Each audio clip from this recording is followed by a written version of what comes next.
জুইজিৎ stories চ্যানেলে আপনাদের স্বাগত। পাহাড় মানেই শুধু দার্জিলিং বা কালিম্পং শহর নয়, পাহাড়ের বুকে এখনও লুকিয়ে আছে এমন কিছু অজানা গ্রাম যেখানে সময় যেন একটু ধীরিয়ে চলে। আজ আমরা চলেছি এমনই একটা অব্বিট গন্তব্যের খোঁজে, যা চারিদিকে সবুজ পাহাড়, মেঘের আনাগোনা, পাখির ডাক আর একরাশ নীরবতা নিয়ে অপেক্ষা করছে ফিক্কালেগাঁও। সকালের ঠান্ডা পরিবেশ আর পাহাড়ি পথের ডাককে সঙ্গী করে আমাদের আজকের যাত্রা শুরু হলো কোলাখাম থেকে। গন্তব্য ফিক্কালেগাঁও। তবে পাহাড়ের পথে চলতে চলতে প্রতিটা বাঁক যেন নতুন কোনো গল্প শোনাচ্ছিল। রাস্তার দুপাশের ঘন জঙ্গল, মেঘের খেলা আর দূরের পাহাড়গুলো যাত্রাটাকে আরও সুন্দর করে তুলেছিল। পথে আমাদের চোখে পড়ল লাভা মনেস্ট্রি। পাহাড়ের কোলে দাঁড়িয়ে থাকা এই বৌদ্ধবিহার শুধু ধর্মীয় স্থান নয়, বরং এই অঞ্চলের শান্তি ও সংস্কৃতির এক গুরুত্বপূর্ণ প্রতীক।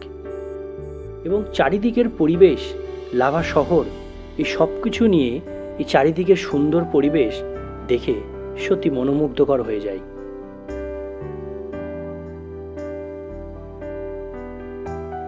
সমুদ্রপৃষ্ঠ থেকে প্রায় ৭,২০০ ফুট উচ্চতায় অবস্থিত এই মনেস্ট্রিটা কালিম্পং জেলার অন্যতম গুরুত্বপূর্ণ ধর্মীয় ও সাংস্কৃতিক কেন্দ্র।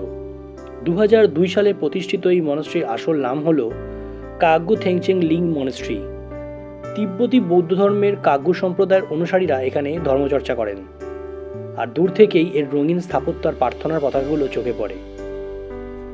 মনেস্ট্রির ভেতরে রয়েছে বিশাল বুদ্ধমূর্তি, সুন্দর প্রার্থনা কক্ষ এবং শান্ত পরিবেশ, যা এখানে আসা প্রত্যেকটা পর্যটককে কিছুক্ষণের জন্য হলেও থমকে যেতে বাধ্য করে।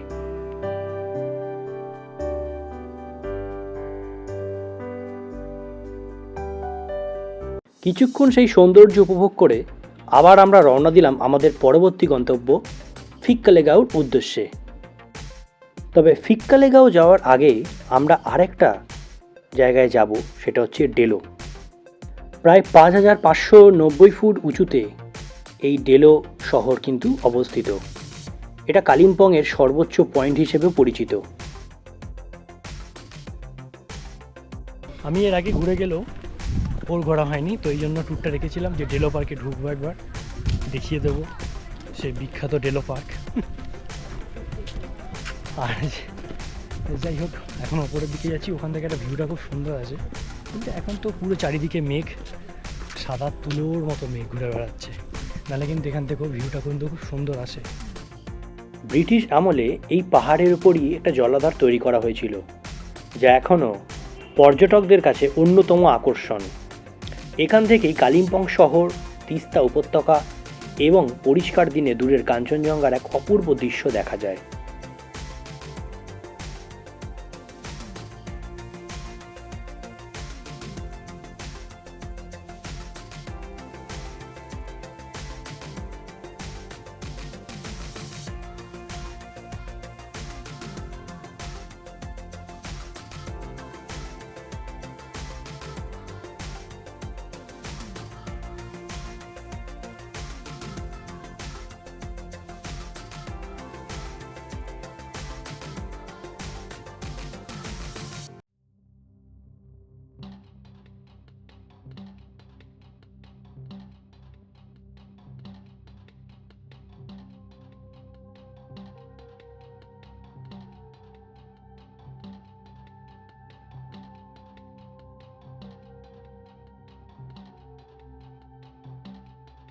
এসে পৌঁছলাম আজকের গন্তব্য ফিক্কালেগাঁও।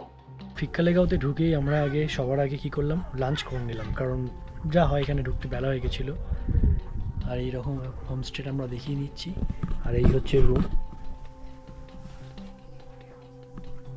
এখানে পরপর রুম আছে, ওই দিকে আছে কিচেন, আর ওই দূরে দেখা যাচ্ছে ডেলো, খুবই কাছে, ডেলো থেকে খুবই কাছে। এবং এখানে ভিউ পয়েন্ট আছে, এখানে একটা মনেস্ট্রি আছে, সেখানে আমরা পায়ে হাঁটা, তো সেখানে আমরা যাব। তবে এখন একটু মেঘলা করেছে, ওই জন্য এখন আর বেরোবো না, কারণ কালকেও আমরা এখানে থাকবো। জাস্ট নিরিবিলি, ব্যাস, সামনে পাহাড়, চুপচাপ দেখে যাও। ভালো লাগছে বেশ, চুপচাপ বসে থাকো আর দেখো, যত মনের স্ট্রেস সব চলে যাবে, প্রমিস। তো ফিক্কালেগাঁওতে যে হোমস্টেতে রয়েছি তার এটা দেখিয়ে দিই। এই হোমস্টের খুব ছোট্ট একটা অফবিট জায়গা, আর সবচেয়ে বড় কথা হচ্ছে এখানে এই ভিউটা কিন্তু অসম্ভব সুন্দর লাগছে। হ্যাঁ, তো রুম থেকেও ভালো লাগছিলো, এখান থেকেও ভালো লাগছে। তো আপাতত এখন দুদিন এখানে থাকার। পাহাড়ি রাস্তা আমার সবচেয়ে ভালো লাগে, এরকম অফবিট এবং পাহাড়ি রাস্তা, ছোট্ট রাস্তা, দুদিকে ফুল ফুটে থাকবে, আমার হেভি লাগে।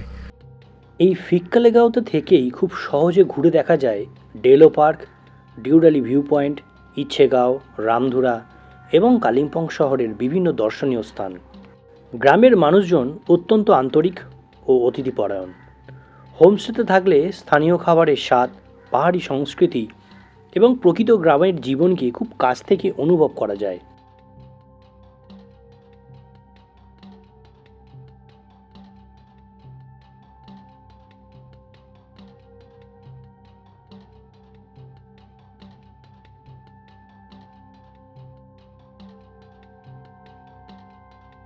যদি আপনি এমন একটা জায়গা খুঁজে থাকেন যেখানে সকালে মেঘ আপনার জানলায় কড়া নাড়বে আর সন্ধ্যায় কাঞ্চনজঙ্ঘা বিদায় জানাবে সোনালি আলোয়, তাহলে ফিক্কালেগাঁও অবশ্যই আপনার ট্র্যাভেল লিস্টে থাকা উচিত। গুড মর্নিং সবাইকে। এখন হচ্ছে আমরা ফিক্কালেগাঁওর যে সকালবেলা উঠে পড়েছি। তবে কাঞ্চনজঙ্ঘা ওই কালকে যেরকম দেখা দিয়েছিল আজকে সকালবেলার দিকে ছিল হালকা, তারপর আবার মেঘের আড়ালে হয়ে গেছে, মানে সমস্ত মেঘ গিয়ে যেন ওর পায়ের তলায় থাকে। যাই হোক, এখন চারিদিকে পরিবেশটা অসম্ভব সুন্দর লাগছে, আর গ্রামের পরিবেশ ফাঁকা, চারিদিকে পাখির ডাক, সকালবেলার একটা নিস্তব্ধতা, সব মিলিয়ে দারুণ লাগছে। তারপর চলো চারিদিকের পরিবেশটা তোমাদেরকে দেখাই। এই হচ্ছে গ্রামটা, আমরা একটু এগিয়ে এসেছি। আজকে আমরা যাব উপরে মনস্ট্রিতে, কিন্তু তার আগে দেখো নিচে মেঘগুলো রয়েছে, দর্শক ভিউ আসছে একটা।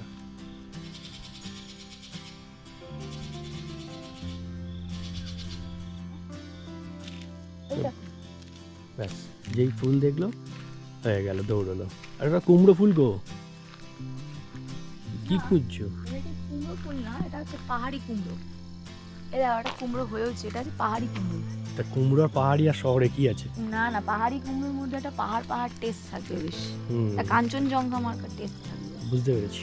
আর কালকে আমাদেরকে স্ন্যাক্সে দিয়েছে কিন্তু বেশ, যে পকোড়াটা দিয়েছিল ভেজ পকোড়াটার মধ্যে কিন্তু কুমড়ো ফুলের বড়াই ছিল। কুমড়ো ফুল দিয়ে পকোড়া করা বেশ ভালোই লাগলো, এইখান থেকে তুলে নিয়ে গিয়ে দিয়েছে। না, হোমস্টের খাবারগুলো সত্যি কথা বলতে গেলে যেখানেই যাই না কেন একটা অর্গ্যানিক ফিল থাকে, কারণ ওদের নিজস্ব নিজের জমি থাকে পাশে, সেখান থেকেই এইসব ফুল বা মানে কুমড়ো ফুল বা সবজি দিয়ে ওরা সন্ধ্যেবেলার একটা ভেজ পকোড়া বা খাবারের সঙ্গে ভাতের সঙ্গে যে ওরা যে সবজিটা দেয় সেটাও কিন্তু ওদেরই জমির। তো ওই জন্য কি হয়, হোমস্টেতে গেলে কিন্তু যখন আমরা খাওয়া দাওয়াটা করি শরীরও ভালো থাকে আর টেস্টটাও এদের দুর্দান্ত হয়, মানে কোনোভাবেই কোনো অসুবিধা হয় না। যেটা মনে হয় যে বাইরে খেলে কি হবে, সেটা কিন্তু হয় না, মনে হয় নিজের ঘরেই খাচ্ছি।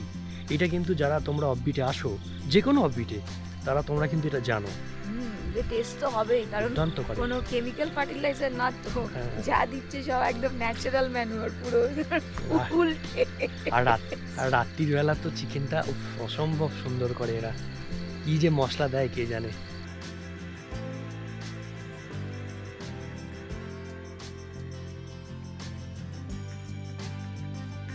তো ফিক্কালেগাঁওয়ের এখানে আমরা যে ঘুরছি হোমস্টের চারিদিকে, তো এখানে ওনারা বললেন যে এখানে একটা মনস্ট্রি আছে, তো সেটাই আমরা বেরিয়ে পড়েছি, এখন ওই মনস্ট্রিটা দেখতে যাচ্ছি এবং ওর লাগোয়া একটা ভিউ পয়েন্ট রয়েছে বললো, সেটাও আমরা দেখব।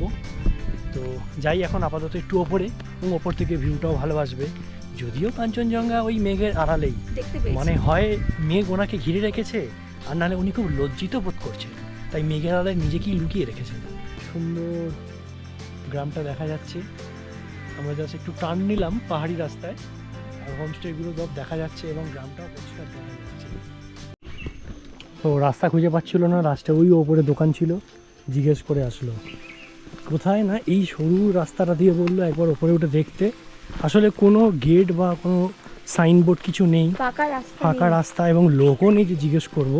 আমরা তো এদিক দিয়ে অনেকটা নিচে চলে যাচ্ছিলাম, তখন বুঝতে পারলাম যে রাস্তাটা ঠিক না, তো বলে এইটা দিয়ে যেতে হবে, দেখি।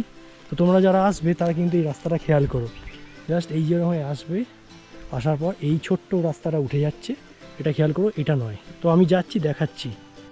তারপরে উঠেই ডান দিকে একটা সিঁড়ি পেয়েছি, জানি না যদি এটা হয় পরে জানাবো।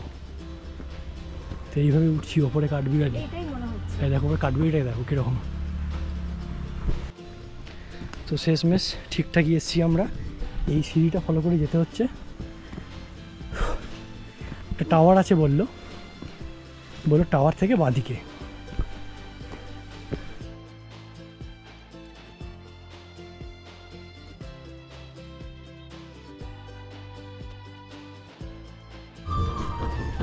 ওই এসছি টাওয়ার।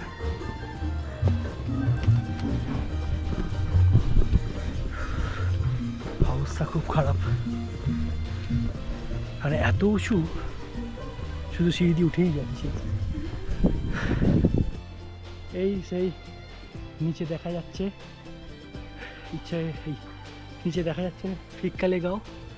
তো আমরা এখান থেকে উঠে এসেছি, আমার মাথার উপর টাওয়ার। এইবার হচ্ছে এখানে একটা গাড়ির রাস্তা রয়েছে, কারণ এই গাড়িটা দেখে বুঝতে পারলাম এবং রাস্তা আছে এখানে। এবার আমরা এখান থেকে এদিকে যাব। তো অবশেষে খুঁজে পেয়েছি আমরা মনেশ্রীতে।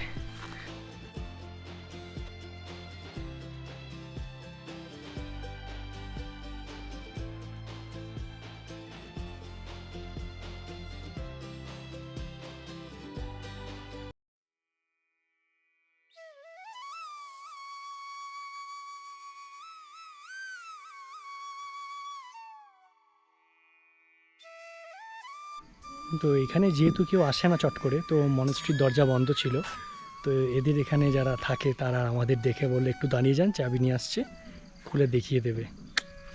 এটাই তো বড় ব্যাপার, এইটাই বড় ব্যাপার।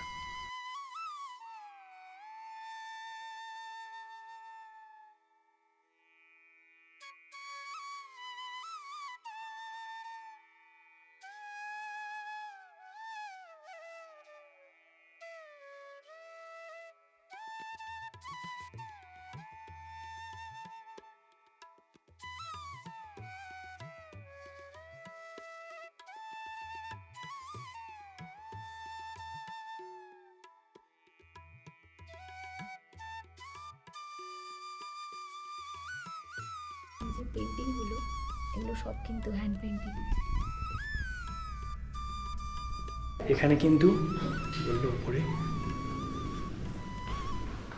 জায়গা রয়েছে যেখান থেকে ভিউ পয়েন্ট দেখা যায় মনেস্ট্রির ওপরেই।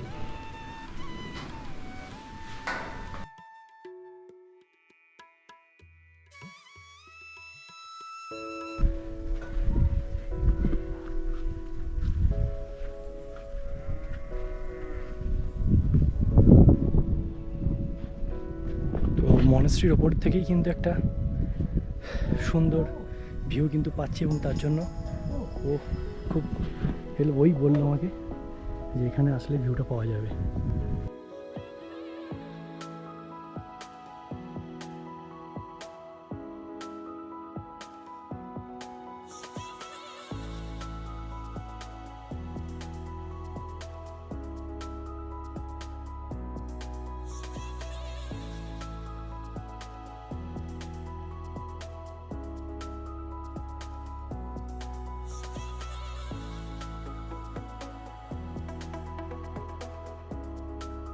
তো চলে এসেছি আমরা এখন হোমস্টের সামনে। আসলে প্রচণ্ড মেঘ হয়েছে, দেখাচ্ছি একবার আকাশটা, পুরো কালো মেঘ হয়েছে।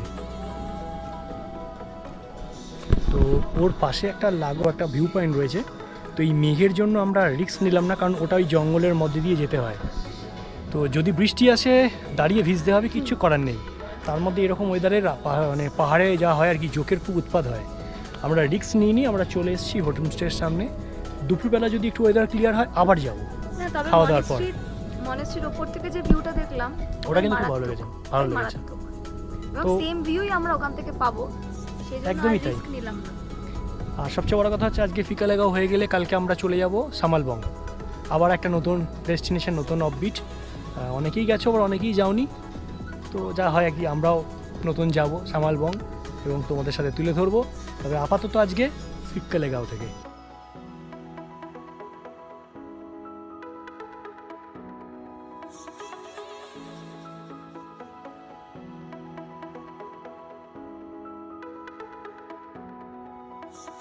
দুদিনের এই সফর শেষ হলো, কিন্তু ফিক্কালেগাঁও আমাদের মনে থেকে যাবে অনেক দিন। পাহাড়ের নীরবতা, মেঘের আনাগোনা, মানুষের আন্তরিকতা আর কাঞ্চনজঙ্ঘার অপূর্ব রূপ সব মিলিয়ে এই ছোট্ট গ্রাম আমাদের উপহার দিয়েছে অসংখ্য সুন্দর মুহূর্ত। পরবর্তী পর্বে আমরা তোমাদেরকে নিয়ে যাব আরও একটা সুন্দর পাহাড়ি গ্রামের উদ্দেশ্যে, সামালবং। সবুজ পাহাড়, নির্জন গ্রাম, মেঘের খেলা আর প্রকৃতির এক অন্যরকম রূপ নিয়ে অপেক্ষা করছে সামালবং। তাই ভালো লাগলে লাইক, শেয়ার আর সাবস্ক্রাইব করতে ভুলো না।